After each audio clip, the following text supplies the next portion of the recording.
Hello tout le monde, nouvelle vidéo, retour à l'étagère avec une série, alors si je puis dire ce sera un titre un peu spécial, on va en parler rapidement, une série en 4 tomes, à la fois culte et très méconnue, que j'ai déjà sorti parce qu'il s'agit d'un grand format, je l'ai installé d'avance. Cette série, elle s'appelle, on va l'appeler Emanon, comme vous voyez sur les couvertures. Donc c'est une série en 4 volumes. Il y a Souvenir d'Emanon, qui est le premier qui est sorti. Ensuite, Errance d'Emanon, Mirage d'Emanon, et le dernier qui est sorti il n'y a pas longtemps et qui est a priori le dernier, quoi, la série se termine, qui s'appelle Rêverie d'Emanon. C'est un manga très particulier. Donc comme je disais, qui est en grand format, là, c'est toujours compliqué de montrer ça en vidéo, mais c'est un format qui est bien plus grand que les mangas habituels, en termes de taille du livre, qui est dans la collection de Kiun, qui s'appelle Latitude, qui est une collection de grands formats comme ça, d'œuvres en général qui s'éloignent un petit peu de ce qu'on attend d'habitude du manga. On en avait déjà parlé dans la vidéo sur Unlucky Young Men de Daiji Otsuka. Je vous mets un lien si ça vous intéresse. Et donc, Emanon, c'est une série dessinée et scénarisée, enfin adaptée par Kenji Tsuruta, vous voyez, et le scénario est marqué de Shinji Kajio. Et en fait, Shinji Kajio, c'est un romancier qui a écrit les romans Emanon au Japon, qui n'ont pas été traduits, donc on n'a pas accès aux romans, à l'œuvre originelle. Là, les mangas sont donc une adaptation, mais c'est une adaptation assez travaillée, dans le sens où on avait déjà parlé adaptation il y a quelques épisodes avec les œuvres de Project Ito, qui était un romancier qui a été adapté en manga, et là c'était des adaptations, c'était des adaptations de ses romans, quoi. C'était un produit dérivé, on va dire.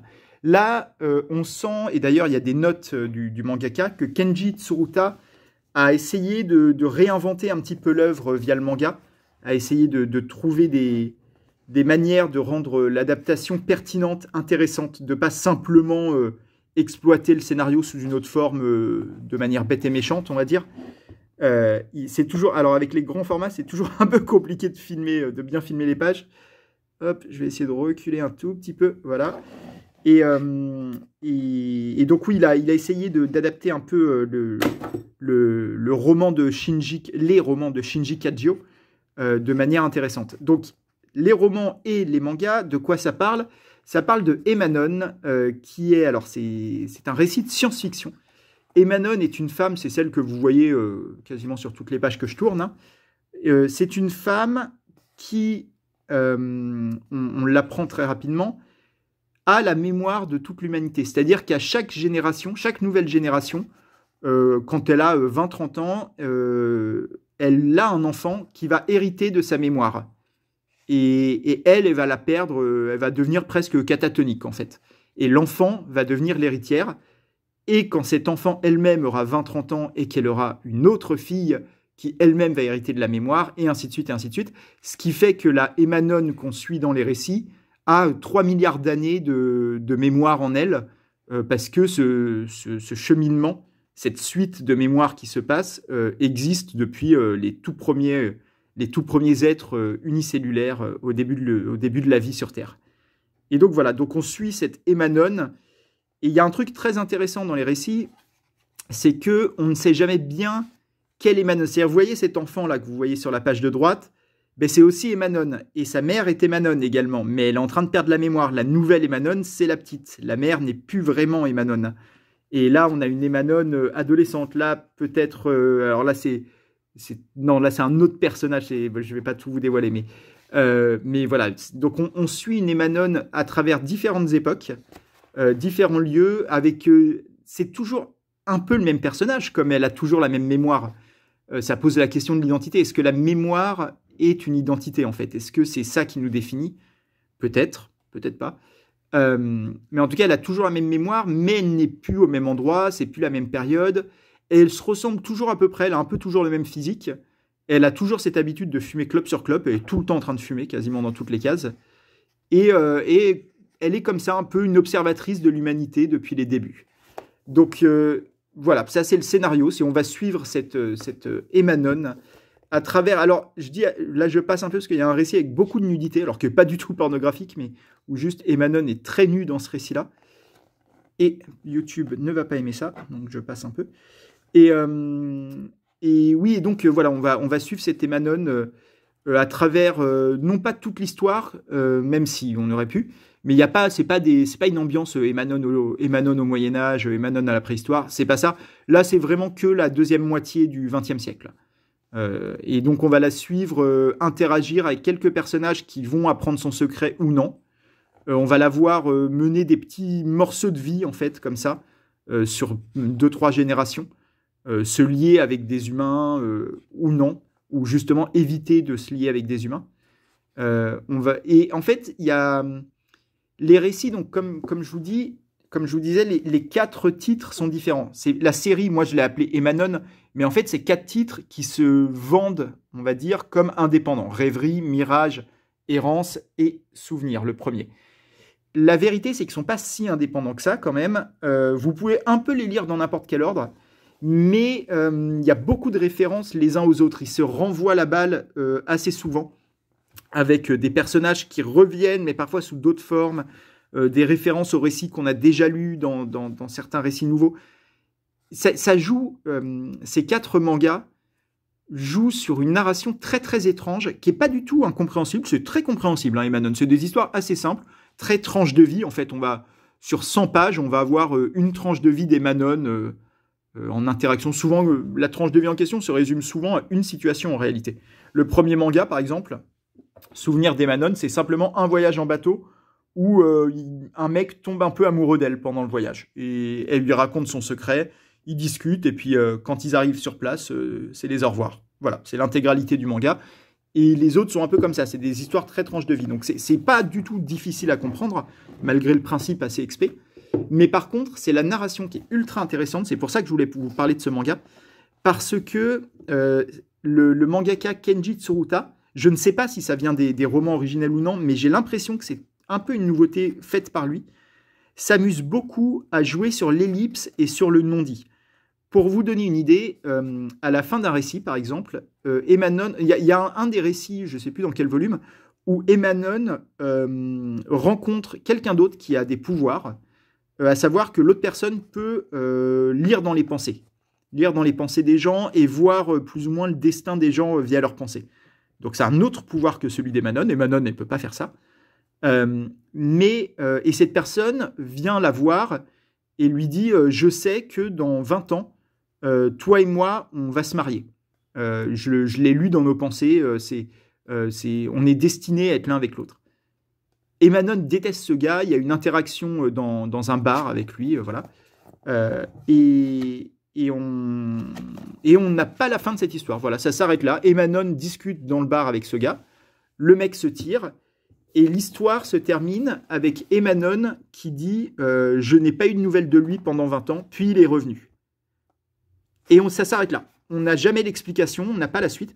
Et ça, ce genre de mécanisme de narration, Kenji Tsuruta le fait quasiment dans chaque épisode. Il y a des non-dits, des débuts de pistes qui sont lancés pour ne jamais être vraiment conclus. Et en fait, c'est pas très grave. Par exemple, il y a une autre fin. Il y a un épisode où en fait, on apprend que Emanon, lors d'une génération, il y a eu une espèce d'anomalie. Et la Emanon précédente, sa mère, on va dire, a eu 2 enfants. Elle a eu une fille, comme d'habitude, et un garçon, ce qui normalement n'est pas le cas. Donc Emanon, ce coup-ci, pour la première fois de l'histoire des Emanon, a eu un frère. Et donc il y a une histoire où Emanon et son frère discutent, voilà. Et on apprend que le frère a un pouvoir lui aussi, justement. Et pareil, le pouvoir du frère n'est jamais exploité. Il a un pouvoir, on l'apprend, ça s'arrête un peu là, et puis dans un autre épisode, Emanon est en fuite, je vous raconte pas tout, elle fuit quelque chose, et son frère va tomber, elle va tomber sur son frère de nouveau, mais des années après l'avoir rencontré pour la première fois, et il va lui proposer d'utiliser son pouvoir, et ça s'arrête là. On n'a pas la conclusion, on ne sait pas s'il le fait, on ne sait pas ce qui se passe. Et voilà, et ça joue beaucoup là-dessus. Et en fait, ce qui est super intéressant, ça c'est le personnage dont je vous parlais ici, celui qui peut lire dans les pensées. Et en fait, cette narration, elle est ultra intéressante parce qu'on se rend compte qu'effectivement, on n'a pas besoin en fait de savoir. L'enjeu de Kenji Tsuruta, le mangaka, est vraiment de nous raconter des petits bouts de la vie d'Emanon, mais de ne pas nous donner l'intégralité de son existence. C'est pas un récit de fantaisie. En fantaisie, en SF, les auteurs ont souvent à cœur de faire un monde cohérent, de faire des intrigues complexes avec des retournements de situation, des secrets, des twists. Mais l'enjeu est quand même qu'à la fin, on ait les réponses. Là, ce n'est pas ça. C'est un récit de science-fiction avec des histoires de super-pouvoirs, avec cette fille, Emanon. Emanon, juste pour vous... C'est pas du tout un spoil, c'est vraiment des premières pages qui nous expliquent ça. Emanon, ça veut dire no name à l'envers. C'est pas son vrai nom, Emanon, en fait. C'est no name. Et donc, oui, voilà, cette fille qui a une mémoire de 3 milliards d'années, tout ça. Mais l'auteur veut juste nous montrer des moments de vie. En fait, c'est un manga très émo. C'est très basé sur l'émotion, les sentiments, sur la métaphore de cette fille. Qu'est-ce que ça peut impliquer? Qu'est-ce que ça veut dire, en fait, d'avoir une mémoire qui n'est pas que la nôtre, d'hériter d'une histoire familiale, d'hériter d'une histoire humaine, même nationale. Ça, en fait, ça renvoie à toutes ces questions-là. L'aspect SF est un prétexte, en fait, dans ce manga. C'est un prétexte très intéressant et qui, en fait, permettrait d'écrire énormément d'histoires d'Emanon. Et d'après ce que j'ai compris des notes, en fait, Tsuruta a écrit des petits textes à la fin des mangas pour expliquer un peu les coulisses de tout ça. J'ai cru comprendre qu'il y a beaucoup plus, les romans, beaucoup plus d'histoires sont plutôt des recueils de nouvelles d'Emanon et qu'il y a plein des dites nouvelles qui n'ont jamais été adaptées dans le manga, en fait. Donc oui, c'est un contexte, cette histoire de Emanon qui traverse le temps un petit peu, qui permettrait d'écrire des tomes et des tomes de cette histoire. On pourrait ne jamais s'arrêter, en fait. Et là, il a choisi une période un peu où ça se recoupe. On a parfois, comme ça se passe, tout se passe finalement sur un temps assez resserré dans ces 4 mangas-là. On a finalement des événements qui se recoupent. On a deux, trois passages de la vie d'Emanon qui sont narrés sous différents points de vue. Fallait pas montrer. Et donc, ouais, c'est ultra intéressant. C'est une œuvre vraiment particulière il faut pas chercher. En tout cas, moi, je conseillerais de l'aborder sans chercher à tout comprendre du scénario, sans chercher à comprendre la mythologie d'Emanon. Faut prendre ce que nous donne l'auteur sans trop creuser, en fait. Faut juste ressentir les événements racontés sans trop chercher. Faut pas l'aborder comme un récit de SF classique où on cherche des réponses. Là, on cherche pas des réponses. On cherche un ressenti, en fait, dans Emanon. Et c'est justement ça qu'essaye de nous dire, je pense, Tsuruta, quand il fait ces fameuses ellipses, ces conclusions qui n'en sont pas, ces retournements de situation qui arrivent à la toute dernière page d'un récit, où on se dit, mais c'est là que ça devrait commencer. Et en fait, non, c'est là que ça devrait commencer si c'était un récit de SF classique. Et en fait, c'est pas ça. Emanon, c'est un récit en réalité intimiste, sentimental, émotionnel, qui a des fondations de SF, mais qui n'est pas un récit de SF. C'est assez particulier, très étrange. Les dessins, là, je feuillette depuis tout à l'heure, je pense que vous avez vu, moi, je les trouve incroyablement beaux, et surtout, Emanon, elle est magnifique. Les décors sont très beaux, il y a vraiment cette ambiance de Japon, pas tout à fait moderne, c'est plus années 70-80, donc c'est pas tout à fait le Japon d'aujourd'hui, mais c'est pas un Japon du tout médiéval non plus. C'est vachement bien retranscrit, voilà, des paysages comme ça, moi je trouve ça très très beau. Là, on sent vraiment le crayon, quoi. On sent la main, on sent que c'est pas informatique. Et moi, le dessin, je le trouve parfait. Et on est quand même, justement, je parlais de la collection Latitude de Ki-hoon. On est justement tout à fait dans la ligne de cette collection, à savoir des mangas qui sont à la limite du manga, en réalité, qui sont de la bande dessinée japonaise plus que du manga avec les codes habituels, en fait. Si vous voyez ce que je veux dire. C'est toujours très compliqué, parce qu'en fait, qu'est-ce qu'un manga? On reviendra sur cette question dans 2-3 épisodes, justement, avec un autre titre. Mais c'est à la fois une bande dessinée japonaise, tout simplement. Là, Emanon est une bande dessinée japonaise, donc c'est un manga. Et en même temps, là, vous voyez bien, je pense, en tournant les pages, que c'est pas les mêmes codes, quand même, que la plupart des titres dont on a parlé dans les vidéos. Donc, faut l'aborder peut-être un peu différemment, avec des attentes qui ne sont pas tout à fait les mêmes. comme je disais, l'ordre de sortie des mangas a été, je les remets dans l'ordre, Souvenir, Errance, Mirage et Rêverie. C'est l'ordre que je vous conseillerais, moi, si vous voulez les lire. Après, ils peuvent être lus un peu dans n'importe quel ordre. Mais il y a quand même des petits clins d'œil, des petits renvois. Moi, je suis pas tout à fait d'accord pour les présenter comme 4 œuvres indépendantes. C'est quand même plus ou moins une série, hein, Emanon. Et donc, comme je disais, donc c'est une adaptation de romans, enfin de nouvelles, de plusieurs recueils de nouvelles. Et Kenji Tsuruta a bossé dessus en fait sur un temps très long pour les mangas. Parce que même si les illustrations couleurs sont magnifiques, hein, quand même. Là, ça, on croirait presque une guerre française. Même s'il n'y a eu que 4 tomes, ce qui n'est pas énorme, hein, dans l'univers des mangas, il a bossé dessus pendant plus de 10 ans. Alors, il faisait d'autres choses en même temps, mais la note dans le dernier volume en date, et a priori le dernier volume tout court, Rêverie d'Emanon, laisse entendre qu'il a des regrets vis-à-vis de cette série. Je pense qu'il a pris... c'est pas très clair, sa note est un peu cryptique, mais la note de fin de volume... on sent qu'il regrette la manière dont ça s'est passé. Je pense qu'il a pris du retard, en fait. Il n'a pas réussi à être aussi régulier qu'il voulait, ou même qu'il s'était engagé à l'être. Et ça sent un peu les au revoir, quoi. Il remercie tout le monde et il dit j'espère qu'un jour, un autre auteur prendra la relève et continuera à faire vivre Emanon en bande dessinée, quoi.